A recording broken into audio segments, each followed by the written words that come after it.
The human wasn't alone. She was watching him. The methane rain pattered against the reinforced windows of Station Epsilon 9, casting eerie shadows across Taewoo's quarters. He rubbed his tired eyes and checked the time, another 18 hours, until the storm passed. 6 months into his 3-year assignment on Titan, and the isolation was already wearing on him. Station log, day 187, he spoke clearly into his recorder. Atmospheric pressure continues to fluctuate with the storm, all equipment functioning normally, though the east sector temperature dropped again last night. He paused, debating whether to mention the other things. The small items that weren't where he'd left them. The equipment that powered up when he hadn't touched it.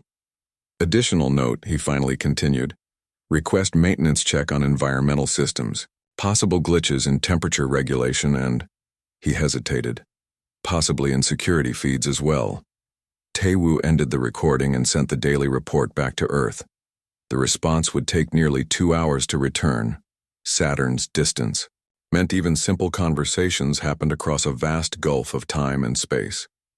He went about his morning routine, checking systems, recalibrating sensors, analyzing yesterday's storm data. The company paid him well to monitor Titan's weather patterns, looking for compounds they could harvest and exploit. Standard corporate work, nothing exciting, but it paid 3 times what he'd make planetside. The ping of an incoming message interrupted his thoughts. Regarding maintenance request, diagnostic shows all systems nominal. Psychological evaluation advised. Isolation effects common after 180+ days. Meditation protocols attached. Taewoo snorted. Of course they thought he was imagining things. He'd submit visual evidence, but every time he reviewed the security feeds, nothing unusual appeared. Yet he knew, absolutely knew, that his coffee mug had been on the right side of his console when he fell asleep. What the company didn't understand was that Taewoo had trained for isolation. He'd spent 2 years in preparation, including 6 months in a sealed habitat in Antarctica. He wasn't suffering from space madness or whatever they called it in the old vids. Something was happening on this station. As he walked toward the kitchen module, the overhead lights flickered briefly. Another thing to add to his growing list of oddities. System run diagnostic on electrical grid, Section C, he commanded. Electrical grid functioning at optimal capacity, the station's bland voice responded. Taewoo shook his head. He wasn't crazy. He wasn't. From inside the narrow maintenance shaft, Yoonji watched the human with intense curiosity. She'd learned to time her movements with the station's normal sounds, the hum of air recyclers, the occasional ping of metal expanding and contracting. In the 6 weeks since she'd discovered this occupied research station, she'd mapped every route through its service tunnels and vents. The human, Taewoo, she'd learned from listening to his logs, was different from the scientist who had created her. He talked to himself, sang songs when he thought no one could hear, and sometimes just stared out the windows at Titan's swirling atmosphere. These behaviors fascinated her. Yoonji had escaped the research vessel crash 3 years ago. She was the only survivor, engineered to withstand Titan's harsh environment with modified lungs that could process its atmosphere in short bursts, skin that resisted the extreme cold, and muscles dense enough to function in the higher gravity. She was designed as a prototype, the perfect biological tool for exploration and eventual colonization. But the scientists had never intended for her to be free. Their tests, their endless prodding and sampling, these were her earliest memories. Until the crash. Until freedom. She'd survived on her own, learning to hunt the simple organisms that existed in Titan's methane pools, building a shelter from the wreckage, and watching the empty station that orbited overhead. When a human finally arrived 6 months ago, she couldn't resist investigating. The station's exterior access ports were easy enough to breach with her specialized biology. Taewoo paused near her hiding spot, looking directly at the vent where she crouched. For a terrifying moment, Yoonji thought he'd spotted her, but he just frowned, rubbed his eyes again, and continued toward the kitchen. She'd been careless lately, moving his things to examine them more closely, accidentally triggering systems while studying how they worked. Her curiosity was making him suspicious. But she couldn't stop watching. Every day she learned more about what it meant to be human. The data files she accessed when he slept told her she was human too, just modified, enhanced. But was that true? The scientists had treated her like a specimen, not a person. Tae-woo talked to his family back on Earth with such warmth and longing. Did she have family? Was anyone like her? Yoonji knew she should leave before he discovered her, return to her shelter on the surface. But something kept drawing her back. In his voice logs, Tae-woo often spoke of feeling alone, cut off from humanity. She understood that feeling all too well. As he prepared his morning meal, Yoonji silently retreated deeper into the station's infrastructure. She would be more careful now, watch longer before touching anything, learn everything she could about this human, because for the first time since the crash, she'd found someone who might understand what it meant to be alone in this vast, cold corner of the solar system, someone who might see her as more than an experiment. And someday, when she understood enough, perhaps she would reveal herself. But not yet. For now, she would remain the watcher in the walls, the silent observer learning what it meant to be human from the only teacher available to her. The storm outside intensified, and Yoonji slipped away through the shadows as Tae-woo began another day of solitude, unaware that every move he made was teaching her what it meant to be human. The human wasn't alone. She was watching him. The storm that hit Station Epsilon 9 was unlike anything in Tae-woo's mission briefings. Titan's atmosphere howled around the station, winds carrying particles that pelted the exterior like tiny bullets. Warning lights flashed across his control panel as systems began failing one after another. "Emergency protocol initiated," announced the station's computerized voice. "Exterior communication array damaged. Power fluctuations in sectors 3 through 7. Tae-woo's fingers flew across the console. "System reroute emergency power to life support and gravity control. Unable to comply. Junction box Alpha 12 requires manual reset." He cursed under his breath. Alpha 12 was outside the station, on the maintenance platform that jutted from the eastern hub. Going outside during a Titan storm wasn't just dangerous, it was potentially suicidal. "System, what's our projected life support duration without the reset?" "Approximately 4 hours, 17 minutes until critical failure. Not enough time for the storm to pass. Not enough time for help to arrive, even if he could call for it." Tae-woo pulled his EVA suit from storage and began the careful process of suiting up. Each seal needed to be perfect. Titan's atmosphere would freeze his lungs in seconds if there was even a pinhole leak. As he worked, he couldn't shake the feeling that he was being watched. "I'm probably not coming back from this one," he said aloud to the empty room. "If anyone finds these logs, tell my parents I wasn't afraid." It was a lie, of course. He was terrified, but somehow saying it made him feel braver. The airlock cycle seemed to take forever. When the outer door finally opened, the violence of the storm hit him like a physical blow. Visibility was near zero, the swirling orange-brown atmosphere of Titan obscuring everything beyond a few meters. Tae-woo clipped his safety tether to the station and began inching his way along the guide rail toward Junction Alpha 12. The winds buffeted him mercilessly, threatening to tear him away with each step. "Almost there," he muttered to himself, the junction box now visible through the storm. Just 3 more steps. That's when he heard it, a sharp snap that cut through even the howling wind. His tether had broken. For one suspended moment, Tae-woo felt nothing but surprise. Then the wind caught him, lifting him away from the station, like a leaf in a hurricane. His hands clawed desperately at the smooth exterior, finding no purchase. The station grew smaller as Titan's atmosphere claimed him. His mind raced through options that didn't exist. The emergency jetpack wouldn't be powerful enough against these winds. His suit radio was useless with the communications array down. This was it. The end of his mission, his life reduced to a brief note in some corporate report about acceptable losses. Something dark moved through the storm. Something fast. At first, Tae-woo thought it was debris, maybe a piece of the station, torn loose. Then he realized it was moving against the wind, purposefully toward him. A figure, human-shaped but moving with impossible speed and precision. Before he could process what he was seeing, The figure reached him, gripping his suit with incredible strength. They were still falling, still being carried by the storm, but now they were falling together. The figure, a woman, he realized with shock, pulled something from a pouch at her waist and fired it toward the station. A grappling line shot out, somehow finding purchase despite the distance and poor visibility. The sudden stop as the line went taut nearly tore Tae-woo from her grip, but she held on, her strength defying logic. Together they dangled in Titan's deadly atmosphere, connected to the station by this impossibly strong tether. The woman began, pulling them hand over hand toward safety, movements fluid and certain even in the extreme conditions. When they finally tumbled back through the airlock, Tae-woo lay gasping on the floor, his mind struggling to comprehend what had happened. The woman had entered with him, but where was her suit? She wore only a thin, strange material that covered her body like a second skin.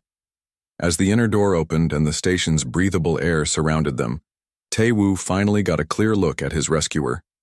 She was human, or at least appeared human, with features that reminded him of old Earth photos from Korea's southern provinces. But there was something different in her eyes, something both wise and innocent, as if she were seeing him for both the first and thousandth time. How are you alive? He managed to ask, his voice shaking. No human can survive out there without a full EVA suit. She tilted her head, considering him, before speaking in halting words. Not human. Not like you. Her accent was strange, as if she'd learned language by reading rather than hearing it. What's your name? Tae-woo asked, trying to keep his voice steady. Yoon-ji, she replied after a moment's hesitation. They called me Specimen EJ7, but I chose Yoon-ji. Tae-woo slowly got to his feet, keeping his movements non-threatening. Who are they? How long have you been on Titan? 3 years, 2 months, 17 days, she answered precisely. Since ship crashed. Scientists made me to survive here. She gestured to her own body. Modified. Enhanced. The realization hit Tae-woo like a physical blow. He'd heard rumors about corporate genetic experiments, humans modified for extreme environments, but most considered them urban legends, too ethically problematic even for the profit-hungry corporations. You've been watching me, he said, the strange occurrences of the past months suddenly making sense. Moving things, using the station when I slept. Yoon-ji nodded, her eyes never leaving his face. Learning. About you. About being human. She paused, seeming to search for words. You talk to family, you sing. You are different from scientists. A loud alarm interrupted them. The junction box still needed resetting. The station was running out of time. I need to fix the power system, Tae-woo explained. Or we both die when life support fails. I help, Yoon-ji said simply, moving toward the airlock again. Show me what to do. Tae-woo hesitated, faced with an impossible choice. Report this living, breathing corporate secret as his contract required, or protect her from those who would see her as property rather than person. The alarm blared again, demanding a decision. Junction box Alpha 12, he finally said. We need to reset it together. As they prepared to face the storm again, Tae-woo realized his lonely mission had suddenly become something far more complicated and far more important than collecting data for some corporate spreadsheet. Whatever Yoon-ji was, whoever had created her, she had saved his life. And in the process, everything he thought he knew about humanity's place in the universe had just been turned upside down. The human wasn't alone. She was watching him. Morning on Titan meant nothing inside Station Epsilon 9, where artificial lighting maintained the illusion of Earth's cycle. Tae-woo sat across from Yoon-ji in the small mess hall, watching as she examined a strawberry with intense focus. Sweet, she said, taking another careful bite. Different from nutrient paste. I'd hope so, Tae-woo laughed. Though these freeze-dried ones are nothing like fresh strawberries from Earth. 2 weeks had passed since the storm that had forced their first meeting. 2 weeks of cautious trust building, of Tae-woo explaining ordinary human things that Yoonji absorbed with startling speed. "Your turn," he said, nodding toward the tablet between them. It displayed a painting, Starry Night by Van Gogh. "What do you think?" Yoonji studied the swirling blues and yellows. "It looks like Titan's upper atmosphere during solar storms." Her finger traced the pattern. "But it's Earth's sky, yes? Why make stars move this way?" The artist was showing how the night sky felt to him, not just how it looked, Tae-woo explained. "Art isn't always about perfect accuracy." Feeling over fact, Yoonji nodded. "Like your music." Tae-woo had introduced her to his collection yesterday, everything from classical compositions to modern beats. She'd been particularly moved by an old cello concerto, sitting perfectly still with her eyes closed for its entire duration. These morning sessions had become their routine. Tae-woo sharing pieces of human culture while Yoonji shared what she knew of Titan. Afternoons were spent on station maintenance, where her abilities proved invaluable. The junction box repair had been just the beginning. Yoonji could work outside, the station for hours withstanding conditions that would kill an unmodified human in minutes. "I have questions," she said, setting down the strawberry. "About scientists who made me." Tae-woo tensed slightly. This was territory they'd mostly avoided. "What do you remember about them?" he asked carefully. "Not much before age 5. Tests. Examinations." Her voice remained neutral, but her fingers tightened around the fruit. "They never asked what I wanted. Never explained why I existed." "Do you know which corporation?" Tae-woo asked. "Novastar. Genetics. Subsidiary of Taihoku Aerospace." She spoke the names without emotion. Ship that crashed was research vessel Artemis 7. Tae-woo's blood ran cold. Taihoku Aerospace was his employer, the very company that operated Station Epsilon 9. "Yoonji," he said slowly, "do you think they know you survived?" She shook her head. "Ship reported destroyed with all hands. No search teams ever came." A faint smile touched her lips. "They calculated probability of survival outside controlled environment at 0%. Yet here you are." "Here I am," she agreed. "Their calculations were flawed."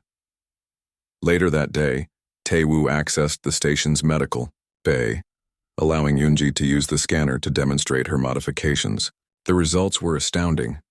Her lungs contained specialized chambers that could process Titan's methane-rich atmosphere for short periods. Her skin included an additional subcutaneous layer that functioned like internal insulation. Her muscle density was nearly triple normal human levels, and her brain showed enhanced neural pathways, particularly in areas related to spatial awareness and environmental adaptation. "They designed you to be the perfect explorer," Tae-woo marveled. "You're what humanity might evolve into after thousands of years on Titan." "Not evolution, manipulation," Yoonji corrected. "They wanted tools, not people." Tae-woo couldn't argue with that. His corporation viewed everything, people included, as resources to be utilized. That evening, Tae-woo shared his personal library with Yoonji, books, films, music, everything he'd brought to combat the loneliness of a 3-year mission. She absorbed it all with remarkable speed, sometimes reading entire books in hours. "Humans create so much beauty," she observed, closing a poetry collection. "Scientists never showed me this part of being human." "Because they wanted to control what you knew," Tae-woo said. "Knowledge is freedom." "Is that why you teach me?" she asked, her direct gaze unsettling in its intensity. "I teach you because—" He paused, searching for the right words. "Because everyone deserves to know who they are, where they come from." "Am I human, Tae-woo?" The question came suddenly, her voice softer than usual. He considered the question. "Seriously, what makes someone human? Is it genetics, culture, feelings?" He gestured toward the book she'd been reading. "You understand beauty. You feel curiosity. You make choices. Those seem like human things to me." Yoonji smiled, a rare, genuine expression that transformed her face. "Thank you." Their peaceful routine was shattered the next morning. Incoming. Message from Taihoku Central, announced the station's computer. Priority Level 1. Taewoo exchanged a worried glance with Yoonji before accepting the transmission. A stern-faced woman appeared on screen. Commander Han, this is Director Kyung. We've reviewed your recent reports and noted several anomalies. Unexplained power usage, atmospheric entries without corresponding science data, resource consumption exceeding single-occupant parameters. Taewoo kept his expression neutral. The storm damaged several monitoring systems. I've been running diagnostics. Director Kyung's eyes narrowed. As a precaution, we're sending an inspection team. Arrival in 8 days. Prepare all logs and systems for comprehensive review. The transmission ended before Taewoo could respond. They suspect, Yoonji said from behind him. She'd moved to the corner of the room, outside the camera's view. If they find me, they won't, Taewoo interrupted. We have 8 days to prepare, to plan. They created me, Yoonji said quietly. Legally, I am their property. No. Taewoo's voice was firm. No person can be property. Whatever they think, whatever they believe they're entitled to, you're not going back to being a specimen. Yoonji studied him, her expression unreadable. You would risk your career, your freedom? Taewoo thought about the past 2 weeks, about showing Yoonji paintings and music, about her delight in strawberries, about the profound questions she asked about what it meant to be human. Questions that had made him examine his own humanity more deeply than ever before. Some things matter more than following corporate rules, he said finally. We have 8 days to make sure you stay free. As they began planning, Taewoo realized with startling clarity that in teaching Yoonji about humanity, he'd rediscovered something essential about himself, something that had been slowly eroding during his isolated months on the station, something worth fighting for. The human wasn't alone.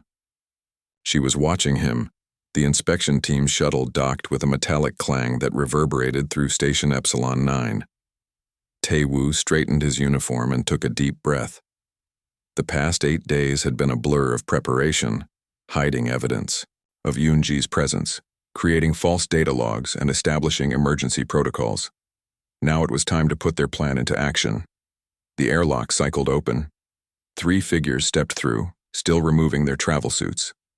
2 were clearly security personnel, a man and woman with military postures and watchful eyes. But it was the third person who made Taewoo's stomach tighten.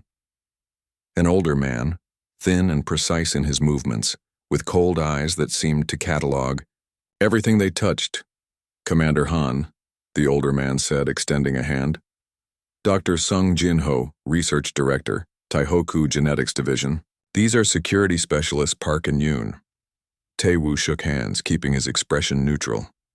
Welcome to Epsilon 9. I wasn't expecting such a high-ranking delegation for a routine inspection. Dr. Sung smiled, the expression never reaching his eyes.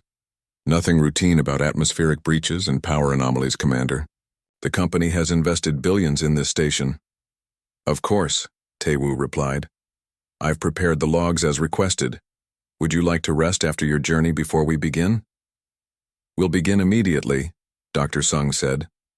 Specialist Park will examine the environmental systems. Specialist Yoon will review security protocols.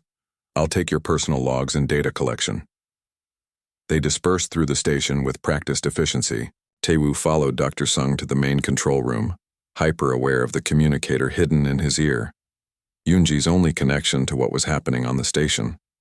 She was outside now, hidden in one of the natural methane caves she'd discovered during her years on Titan's surface.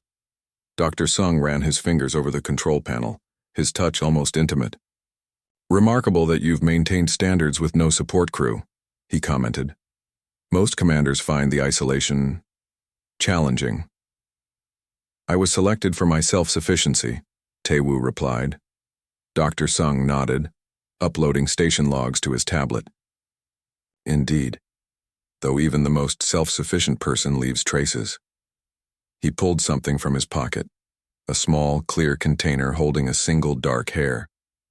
Like this, found in the ventilation system during our preliminary scan. Curious, since your personnel file shows your hair is much shorter. Taewoo's pulse quickened, but he kept his voice steady. The station recycling isn't perfect. That could be from the previous commander 6 months ago.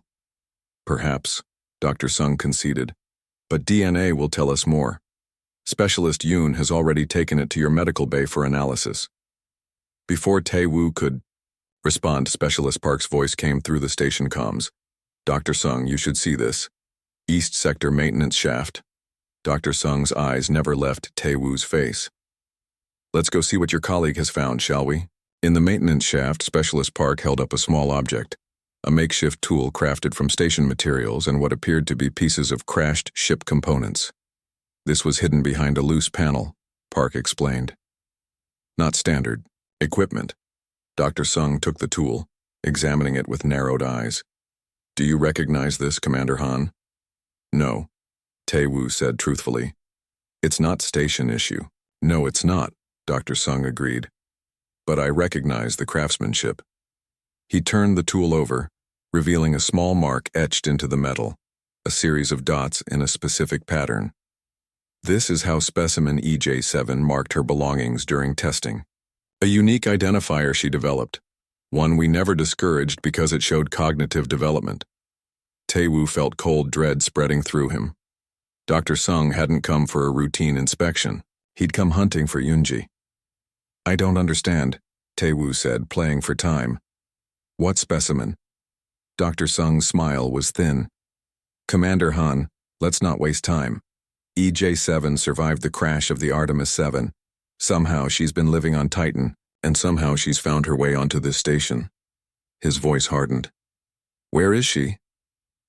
I have no idea what you're talking about, Taewoo insisted. I've been alone here for 6 months. Dr. Sung sighed, tapping his tablet. Specialist Yoon, status of DNA analysis? Complete, sir, came the reply. Hair sample shows significant genetic modifications consistent with the EJ7 project. Timeline indicates it was shed within the past 2 weeks. Thank you. Dr. Sung pocketed his tablet. Commander Han, your cooperation would make this simpler. EJ7 represents billions in proprietary research. She belongs to Taihoku. People can't belong to corporations, Taewoo said, abandoning his pretense. Whatever you did to her, she's a person with rights. Dr. Sung's expression didn't change. A noble sentiment, misguided but noble. He nodded to Specialist Park. Deploy the hunters. Park removed 3 metallic spheres from his pack, each the size of a fist. He pressed a sequence on each one, and they hummed to life, rising to hover at eye level. Hunter drones, Dr. Sung explained, specifically programmed with EJ7's biosignature. They'll find her, whether she's hiding on this station or on Titan's surface. Taewoo watched in horror as the drones shot through the corridor toward the nearest airlock. He tapped his hidden communicator twice, the warning signal he and Yoonji had established.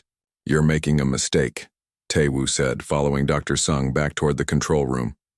She's not what you think. No, Commander Han, you're the one mistaken. Dr. Sung pulled up the station's external cameras, showing the hunter drones speeding across Titan's landscape. EJ7 was designed for a specific purpose. Whatever attachment you formed is based on a fundamental misunderstanding of what she is. On the screen, the drones converged on a rocky outcropping near a methane pool. For several minutes, nothing happened.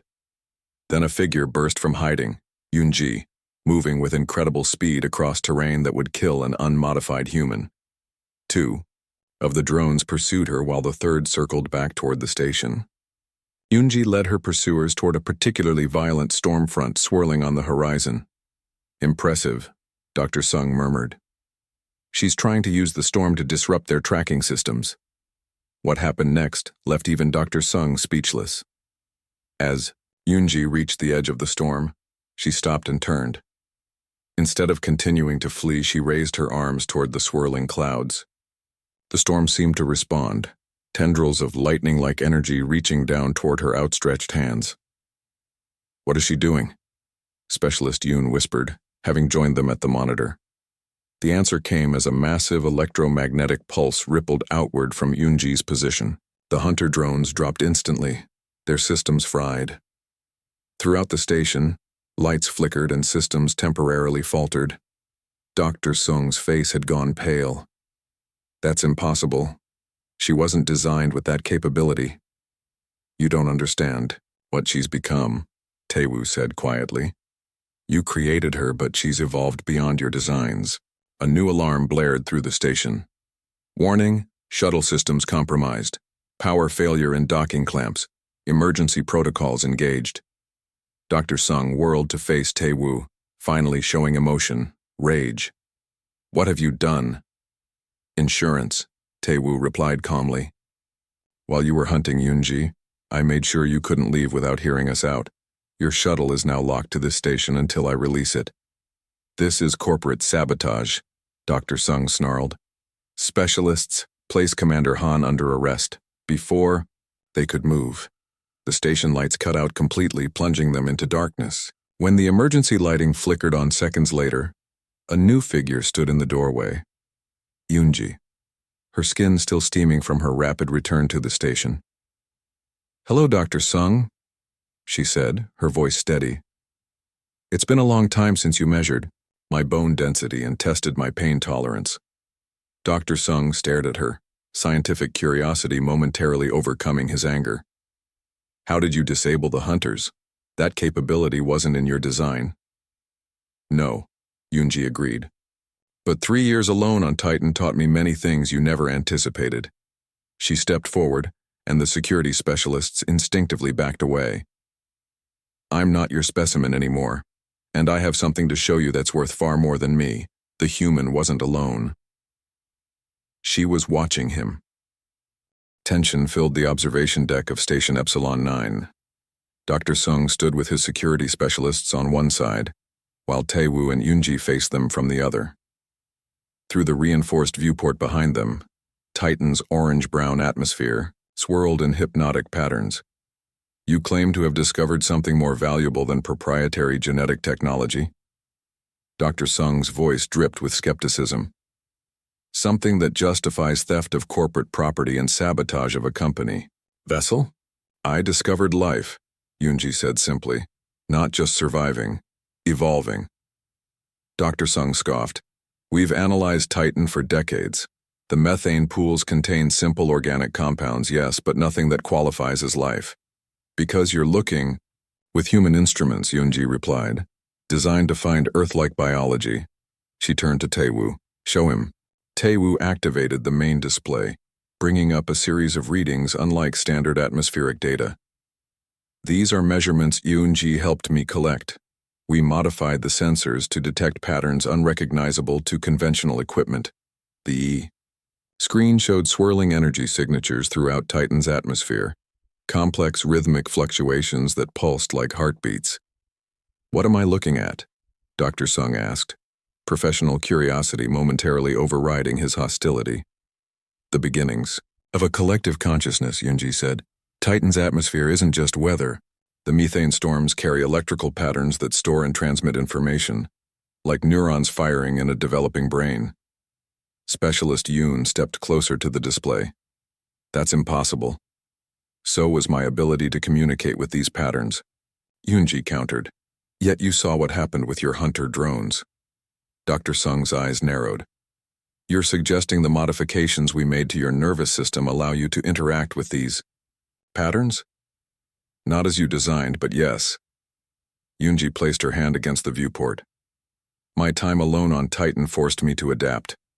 To survive, I learned to sense the electromagnetic fields, then to predict them, and finally, to influence them.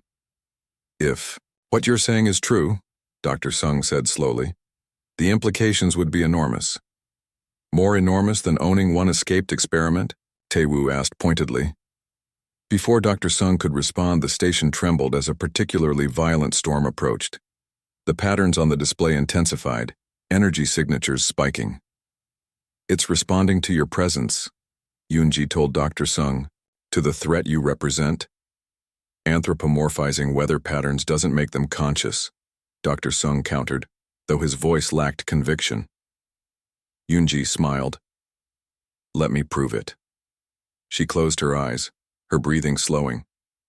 On the display, The storm patterns began to shift, reorganizing into something less chaotic, more structured. Outside the viewport, the violent clouds calmed, forming concentric circles around the station. "Impossible," whispered Specialist Park, pressing closer to the glass. "What you're seeing," Taewoo explained, "is just the beginning. These atmospheric patterns preserve information across the entire moon. They're slowly developing complexity similar to neural networks." He nodded toward Yoonji, "And she's the only bridge between human understanding and this emerging consciousness." Dr. Sung stared at the display, his scientific mind clearly racing with possibilities. If this data is accurate, it represents an entirely new form of life. Life that Taihoku could communicate with. Taewoo pressed his advantage. Study, learn from, but only with Yoonji's willing help. Yoonji opened her eyes. "I will help research these patterns, document this discovery as a partner, not property. In exchange, my existence becomes official. I receive recognition as a person with rights, not a corporate asset." Dr. Sung laughed without humor. "You expect me to simply hand over billions in proprietary research because you've shown me some interesting weather patterns?" "No," Taewoo said. "We expect you to recognize the greater opportunity." He tapped his console, bringing up a new display. "This transmission is ready to broadcast to every scientific outpost in the solar system. Detailed analysis of Titan's atmospheric consciousness, along with extensive documentation of Yoonji's creation and abilities." He let that sink in before continuing. "Consider your options, Doctor. Return to Earth claiming ownership of one modified human, facing endless legal challenges and public relations nightmares, or return as the research director who helped discover an entirely new form of consciousness, the first non-Earth, non-carbon-based intelligence humanity has ever encountered." Something shifted in Dr. Sung's expression, the calculating look of a man reassessing his position. "The company would need exclusive research rights," he began. "Shared research," Yoonji countered, "with protocols for ethical interaction with a developing consciousness." "And your status?" Dr. Sung asked. "Recognized as an independent research partner, free to come and go as I choose." The negotiation continued into the night, details hammered out and recorded. By morning, an unprecedented agreement had taken shape, one that would reshape humanity's understanding of life itself.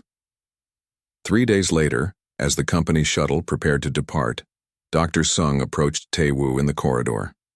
"The board has provisionally approved our arrangement," he said.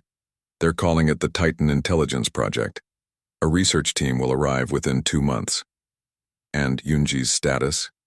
Dr. Sung handed him a data chip. "Official recognition as a sentient being with full rights." It took some creative legal work, but the potential benefits of her cooperation made it worthwhile. He hesitated. "You realize what this means for your career?" Taewoo nodded. "I'll be remembered as the station commander who helped discover non-human intelligence. I can live with that." "You'll be more than that," Dr. Sung said quietly. "You'll be the first human ambassador to another form of consciousness. The board wants you to remain as project liaison." With that, he boarded the shuttle. After the corporate team departed, Taewoo found Yoonji in the observation deck, watching. "Titan's swirling patterns. They're curious about you," she said without turning. "The patterns. They've never known anything like humans before." "What do they think of us?" Taewoo asked, standing beside her. "They don't think in ways we understand, yet.